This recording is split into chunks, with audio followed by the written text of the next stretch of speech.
Oke, saudara-saudari di dalam Tuhan Yesus Kristus yang saya kasihi, selamat sore.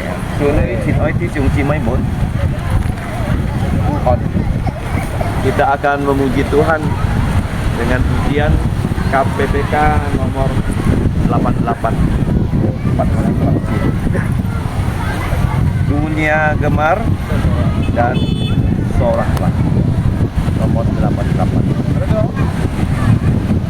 Do si la sol fa mi re do ipe sang.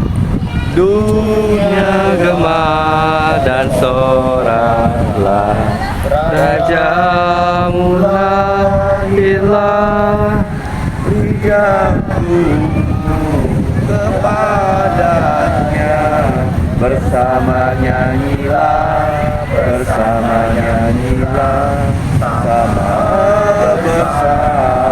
nyanyilah.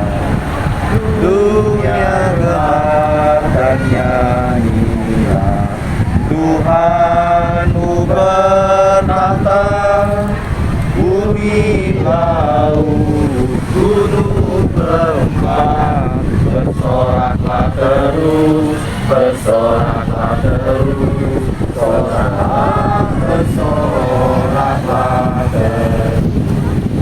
Yesus memerintahkan dunia dengan anugerahnya, keadilan dan kebenaran, dan ajaib kasihnya, dan ajaib kasihnya, ajaib dan ajaib kasihnya. Mari kita berdoa. Bapa kami yang di surga, Bapa dari Tuhan kami Yesus Kristus, kami kembali mengucap syukur karena Engkau memimpin kehidupan kami. Engkau juga menyelamatkan kami dari belenggu dosa dan bahaya api neraka. Kami bersyukur untuk Tuhan Yesus yang sudah lahir ke bumi 2000 tahun yang lalu, menjadi juru selamat seluruh umat manusia, khususnya untuk kami yang sudah percaya kepadanya. Ya Bapa, kami mengucap syukur Engkau memimpin kami, bukan hanya bisa tiba di Singkawang, tapi kami juga bisa sampai di pantai gratis ini untuk persekutuan. Kiranya ya Bapa, Engkau menyertai persekutuan kami untuk kemuliaan nama-Mu. Ampuni dosa kami, dengarkan doa kami. Dalam nama Tuhan Yesus, kami mau bersama-sama mengucapkan doa Bapa kami yang berbunyi.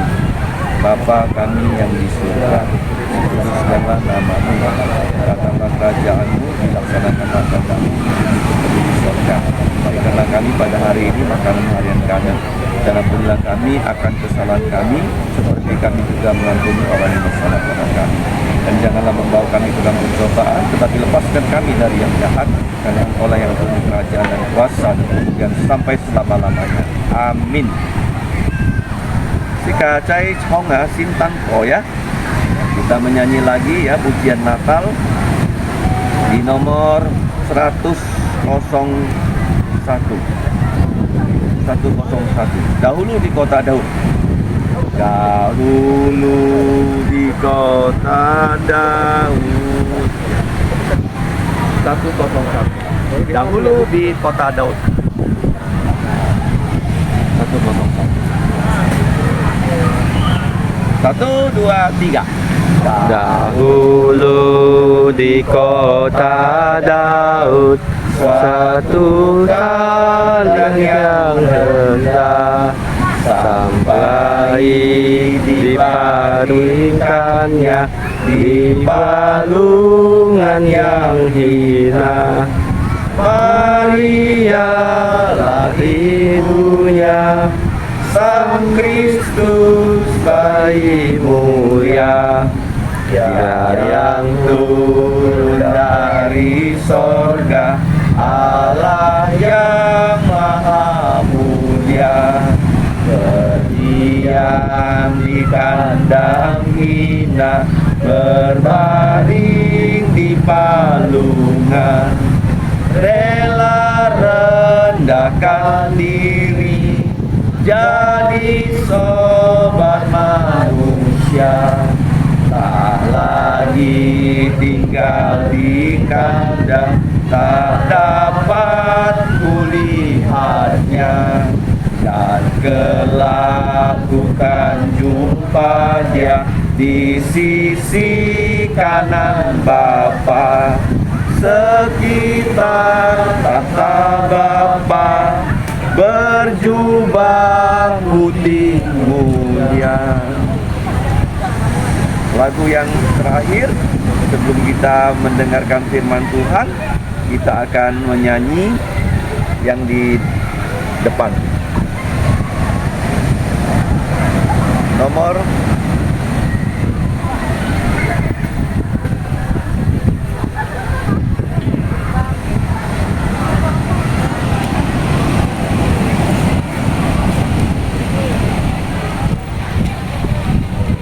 86. Oh, datanglah Immanuel. 88 ya. Aktif. Oh, datanglah Immanuel. Ya. 1, 2, 3.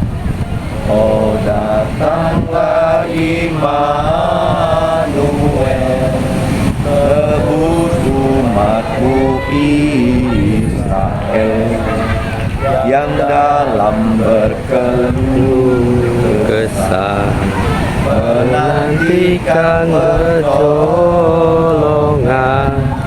Bersoraklah hai Israel, menyambut Sang Immanuel. Oh, datanglah kerang fajar, hibur umatmu Israel. Halaukanlah gelap suram dan bayang-bayang kejam.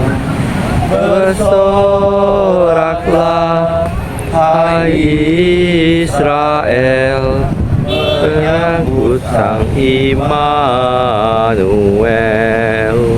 Oh, datanglah Raja Mulia, memerintahi tahtanya dengan hikmat penuh kuasa. Umatmu turut perintahnya. Bersoraklah hai Israel, menyambut Sang Immanuel. Oh, datanglah pengharapan, menyatukan umat Tuhan, menghapuskan permusuhan, beri damai dan pengharapan. Bersoraklah hai Israel, menyambut Sang Immanuel. Puji-pujian kita sementara sampai di sini. Mari kita membuka Injil Matius pasal 13 ayat 24 sampai 30. Matius 13 ayat 24 sampai 30. Atau Injil Tuhan Yesus perikop 66. Perumpamaan tentang lalang. Kita akan membaca secara bersama-sama ya, karena hanya beberapa ayat. Jika cecele tua, kalau sudah terbuka firman Tuhannya, mari kita baca bersama-sama. 3, 2, 1. Yesus membentangkan suatu perumpamaan lain lagi kepada mereka. Katanya, hal kerajaan sorga itu seumpama orang yang menaburkan benih yang baik di ladangnya. Tetapi pada waktu semua orang tidur, datanglah musuhnya menabur benih lalang di antara gandum itu. Lalu pergi. Ketika gandum itu tumbuh dan mulai berbulir, nampak jugalah lalang itu. Maka datanglah hamba-hamba Tuhan ladang itu kepadanya dan berkata, Tuhan, bukankah benih baik yang Tuhan taburkan di ladang Tuhan? Dari manakah lalang itu? Jawab Tuhan itu, seorang musuh yang melakukannya. Lalu berkatalah hamba-hamba itu kepadanya, jadi maukah Tuhan supaya kami pergi mencabut lalang itu? Tetapi ia berkata, jangan, sebab mungkin gandum itu ikut tercabut pada waktu kamu mencabut lalang itu. Biarkanlah keduanya tumbuh bersama-sama sampai waktu panen menuai. Pada waktu itu aku akan berkata kepada para penuai, kumpulkan dahulu lalang itu dan ikatlah berkas-berkas untuk dibakar. Kemudian kumpulkanlah gandum itu ke dalam lumbungku. Mari kita berdoa. Bapa kami di surga, kembali kami berterima kasih. Di alam terbuka ini kami dapat memuji Engkau, karena Engkau telah menciptakan langit dan bumi dan seluruh isinya. Semua alam raya adalah milik-Mu ya Bapa. Kami adalah anak-anak-Mu yang telah Engkau wariskan. Bukan alam raya yang sekarang, tetapi kerajaan sorga yang akan diberikan oleh Tuhan Yesus ketika Ia datang kedua kali. Kami bersyukur ya Bapa, kiranya kami dapat saat ini diberi kesempatan untuk merenungkan firman-Mu. Ampuni dosa kami, dengarkan doa kami dalam nama Tuhan Yesus. Amin. Nah, Injil Matius pasal 13 itu Tuhan Yesus sudah mengajar dengan perumpamaan. Ya, sudah sujikin jumpi ya, dari kau hyun nina. Apa itu perumpamaan? Perumpamaan itu adalah kisah sehari-hari, kisah di bumi, kisah kehidupan manusia, tetapi punya makna sorgawi. Nah, kenapa Yesus mengajar perumpamaan? Karena kalau kita manusia punya kecenderungan suka mendengar cerita.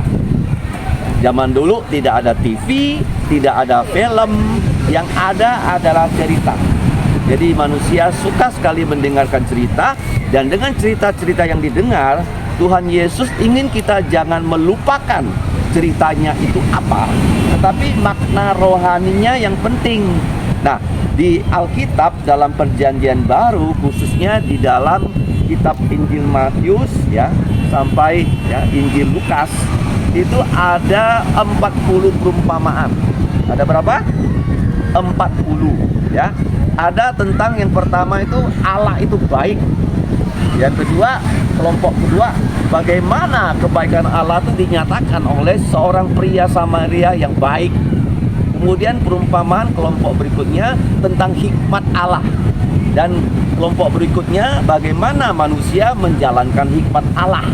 Nah, terus ada kelompok yang banyak sekali tentang kerajaan Allah. Tentang apa? Nah, kerajaan Allah. Nah, kerajaan Allah juga namanya kerajaan sorga.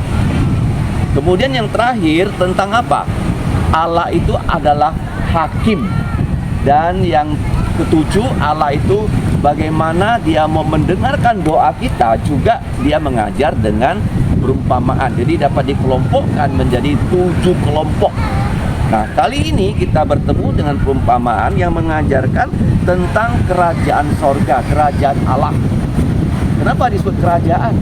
Kalau kita pergi ya ke negara-negara yang pemimpinnya itu raja, itu semua tempat itu miliknya raja. Contohnya Jogja. Jogja itu miliknya Raja Jogja. Oke, tidak pernah berpindah tangan. Ya, tidak seperti republik ini ya, presidennya berganti-ganti. Nanti juga ya, waktu Yesus datang ke bumi, dia mendirikan kerajaan 1000 tahun. Jadi dia akan buat bumi ini yang sudah sekian ribu tahun jatuh dalam dosa menjadi suasananya seperti di sorga. Oke. Nah, kalau kita lihat di sini perumpamaan tentang kerajaan Allah di dalam Injil Matius, ya Tuhan Yesus mulai mengajarkan tentang penabur yang sudah kita pelajari di gereja dalam kebaktian doa. Juga tentang pelita. Nah, sekarang tentang lalang di tengah-tengah ladang gandum.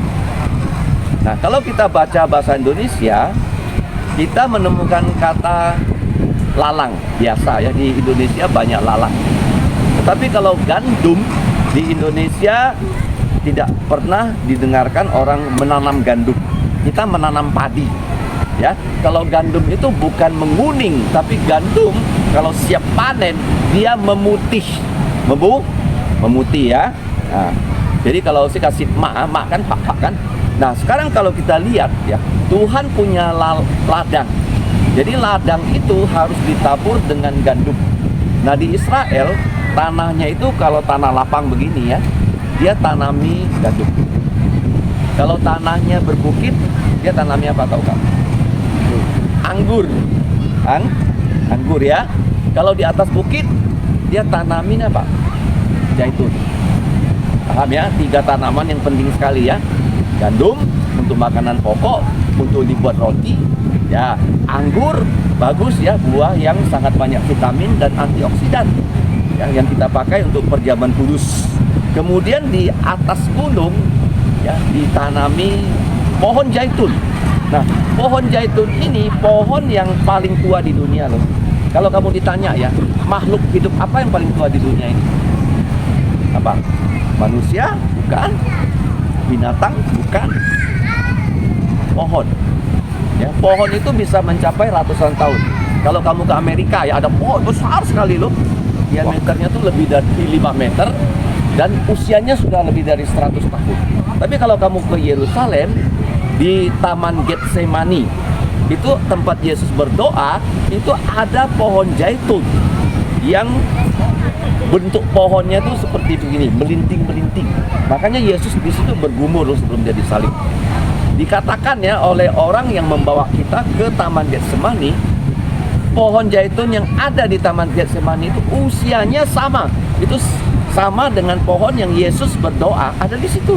Sudah 2000 tahun lebih loh, kamu bayangkan. Nggak mati-mati. Ya, itu pohon ya. Nah, kalau kita lihat di sini, ladang gandum. Waktu ladang itu ditanami, pada saat semua orang tidur, ya, ada musuh yang datang menanam bukannya gandum, tapi disebut lalang. Tapi kalau kita periksa ya, kata bahasa aslinya bukan lalang loh. Ya, kata aslinya kalian pernah dengar nggak? Dalam bahasa biologi itu zizania. Ya, sebut 1, 2, 3. Zizania. Apa tuh zizania? Zizania itu ya ada orang namakan sebagai padi liar. Ya, bukan lalang. Nah, bentuknya itu sama dengan gandum, kecuali kalau sudah menghasilkan buah dan buahnya matang, baru bisa dibedakan mana yang zizania, mana yang gandum. Ya, waktu mereka sama-sama mengeluarkan buah, gandum itu nanti waktu matang menjadi putih. Tetapi zizania menjadi warna apa? Hitam. Menjadi apa? Nah, hitam. Makanya kontras betul loh. Gandumnya putih, zizanianya hitam. Nah, jadi waktu ya ada terdeteksi, wah ini kenapa ya ada gandumnya tumbuh di situ, ada zizanianya tumbuh di situ. Susah dibedakan loh, tapi masih bisa ya dibedakan. Kalau di ladang itu banyak zizania yang ditabur, wah begitu susah untuk memisahkannya. Terus hamba-hamba dari yang punya ladang itu bertanya pada tuannya, "Tuan, kok bisa begitu ya? Kita kan menabur hanya gandum. Kenapa di sini ada tumbuh yang namanya zizania?" Nah, kita tahu ya, pemilik ladangnya Tuhan itu adalah Allah sendiri. Dia maha tahu loh. Tapi dia yang mengizinkan musuh. Dia berkata, musuh waktu kalian tidur datang menabur yang namanya padi liar atau zizania. Terus setelah itu para hamba ini kan melihat ada bahaya ladang yang ada gandumnya tumbuh bersama-sama zizania. Kan membahayakan ya gandumnya. Mereka bilang sama tuannya, boleh tidak kami pergi mencabuti zizania itu? Ide yang bagus kan? Betul nggak? Ya kadang-kadang kita ya menjadi manusia di gereja ya keluarkan ide A, B, C, D. Itu belum tentu loh sesuai dengan kehendak Tuhan. Ya mengerti ya? Dia bilang jangan. Kenapa? Kalau di gereja itu kamu nggak tahu loh siapa yang sungguh-sungguh percaya Yesus. Kalau kamu di gereja membentuk yang namanya polisi rohani seperti di tempat tertentu, ya kamu pecat ini orang Kristen, ini kau bukan seperti orang Kristen, keluar nggak boleh lagi ke gereja. Padahal dia belum tentu bukan orang yang sungguh-sungguh tidak percaya. Mungkin saat itu imannya masih belum bertumbuh. ya, kelakuannya masih ya seperti dunia. Nah, Tuhan Yesus bilang sama mereka, tak boleh dicabut. Kalau kamu mencabut, bukannya jijannya yang tercabut, tapi gandumnya yang tercabut. Ya, makanya di gereja itu ya, dikatakan di gereja itu terdiri dari ya orang-orang yang sudah percaya dan orang-orang yang belum percaya. Jadi kita tidak bisa mengatakan ya di gereja itu 100% orang sudah percaya. Makanya di gereja seringkali para hamba Tuhan harus ya mengabarkan Injil. Ya, bahwa kamu semua harus percaya Yesus. Percaya Yesus yang sudah mati untuk dosa kamu. Dia sudah dikubur, dia sudah bangkit pada hari ketiga. Kamu harus percaya. Kalau tidak percaya kamu binasa. Ini berita yang terus diulang-ulang ya, supaya orang ya betul-betul tahu apa itu Injil dan percaya pada Injil. Nah, ketika Tuhan yang memiliki ladang ini seperti kerajaan Allah. Nah, berarti kerajaan Allah itu di muka bumi diwakili oleh gerejanya Tuhan Yesus, yang terdiri dari orang yang dinamakan seperti gandum. Tetapi juga di gereja ada juga datang orang yang dalam bentuk belum percaya, yang kita lihat ya sebagai jijania. Nah, pemilik ladang ini berkata, ya, izinkanlah keduanya tumbuh bersama-sama sampai waktu panen. Jadi waktu panen itulah tidak akan salah untuk membedakan mana yang gandum, mana yang jijania. Kenapa? Karena waktu buah ya gandum itu matang, putih. Kalau buah jijania itu matang, hitam. Jadi kontras sekali. Ya, tidak akan salah lagi untuk memisahkan ya, antara gandum dan jijania. Nah, pada saat itulah kamu boleh mencabut. Apa yang dicabut? Mana yang lebih dulu? Hah? Gandum dulu? Ayo baca baik-baik firman Tuhan. Mana dulu? Hah? Mana dulu yang dicabut? Baca teksnya tuh. Jangan ragu loh. Ayo. Jawabannya harus persis apa kata Yesus. Ya. Ternyata yang lebih dulu disuruh cabut adalah jijania. Ya, dicabut apa? Jijania. Nah, jijania setelah dicabut ya akan dibakar di dalam api. Oke. Akan dibakar dalam api. Itu menandakan orang tidak percaya kepada Yesus ya pasti dimasukkan ke dalam neraka. Tetapi gandum ya, setelah kamu panen, nah, gandum itu kamu harus kumpulkan ke dalam lumbung. Apa tuh lumbung? Apa tuh lumbung? Gudang gandum. Apa? Apa lumbung? Banyak ya istilah di Alkitab ya. Kadang-kadang kita baca sekilas, oh pikirnya ngerti. Tapi ditanya apa lumbung, nggak tahu. Ditanya apa palungan, nggak tahu.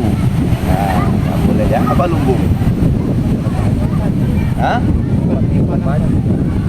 Ya, lumbung itu gudang. Ya, gudang ya. Kalau zaman sekarang orang menyimpan gandum itu dalam silo. Dalam apa? Silo.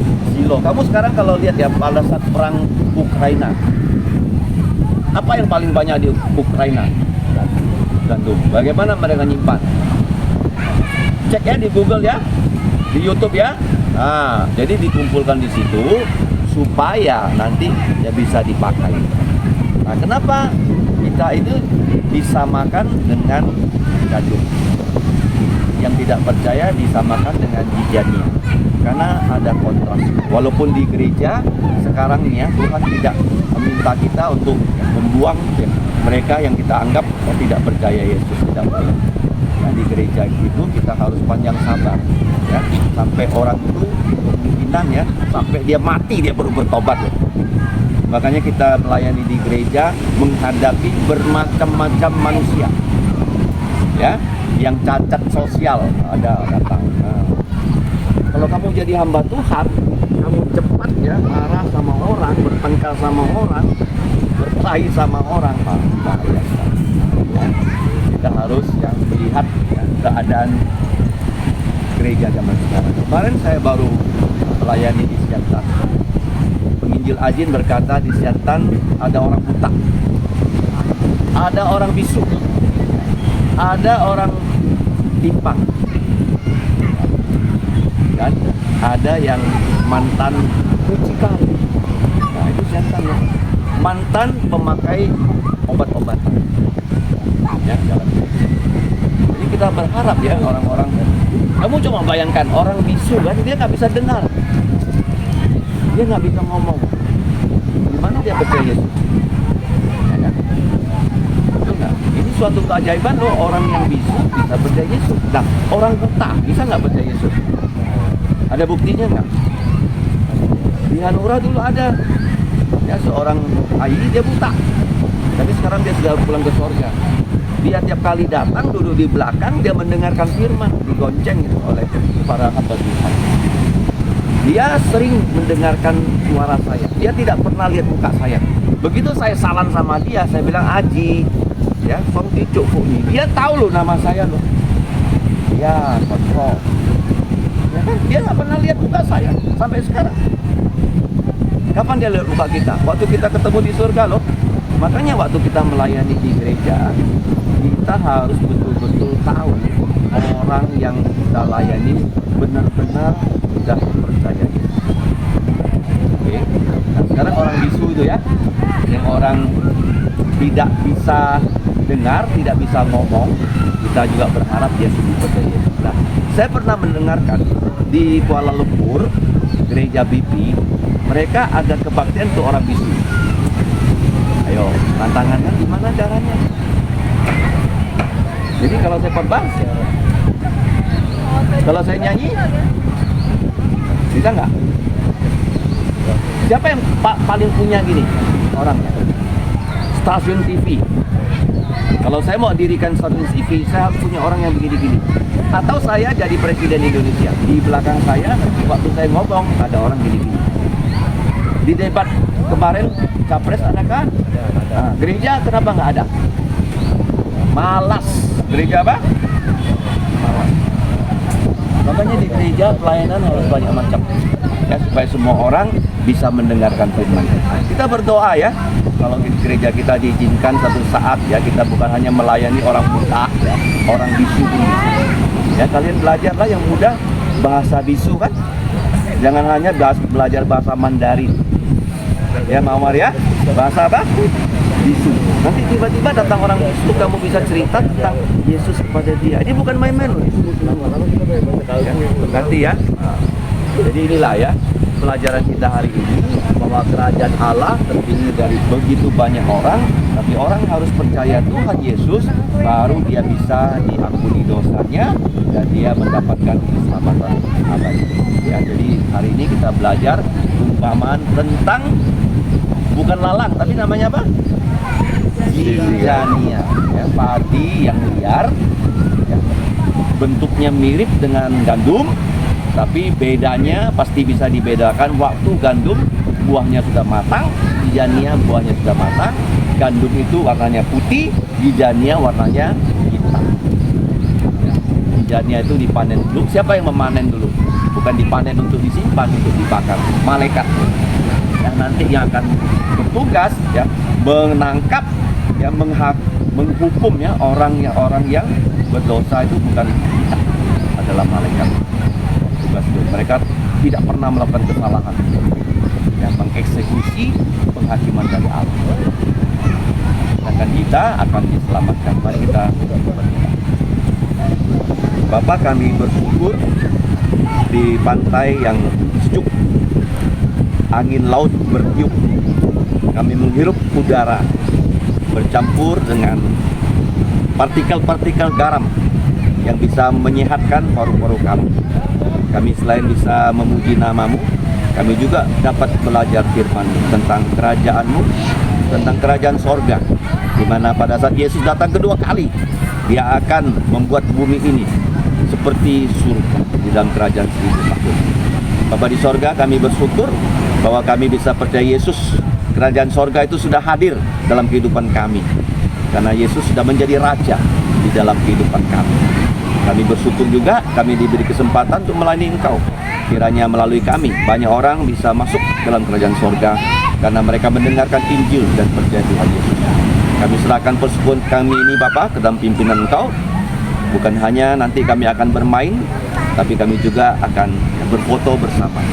Kiranya acara ini dapat memuliakan Engkau. Ampuni dosa kami, dengar doa kami dalam nama Tuhan Yesus.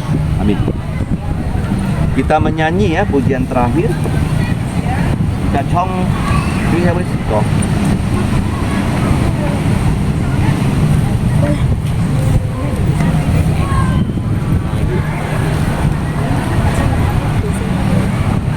Kota Kecil Bethlehem nomor 100 di Pak Siu. Kota Kecil Bethlehem ya di Pak Siu nomor 100. 1, 2, 3. Kota kecil Bethlehem, betapa kau senyap. Bintang di langit cemerlang, sewaktu kau lelap. Di dalam lorong gelapmu bersinar terang kekal. Harapanmu sepanjang masa terjadilah sekarang. Bayi kuduslah lahir, bala sorga sorak. Meski dunia sedang lelap, malah tetap jaga. Hai bintang-bintang fajar, pujilah sembahlah. Puji Allah Maha Tinggi, damai hidup manusia. Berkatnya yang terajaib telah diberi olehnya. Di dalam jantung manusia Allah kau tinggallah. Dunia yang penuh dosa tak dengar datangnya. Hanya pada jantung lemah yang masuk dalamnya. Bayi kudus Bethlehem, ku mohon padamu. Hapuskan segala dosaku, beriku jantung baru. Terdengar sorak-sorai bala tentara sorga, karena manusia berdosa berpaling padanya. Mari kita berdiri, kita cuci.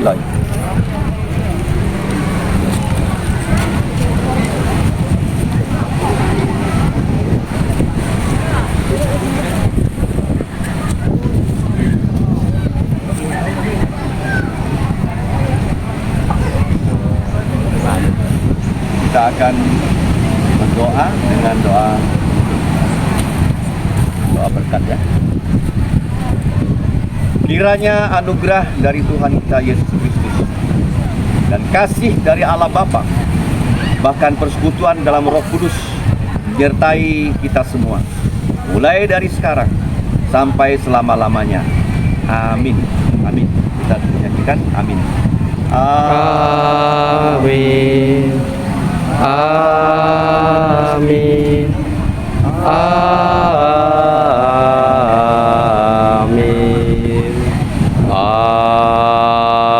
Amin. Silakan duduk, doa teduh, persekutuan kita selesai. Terima kasih. Foto dulu, Pak.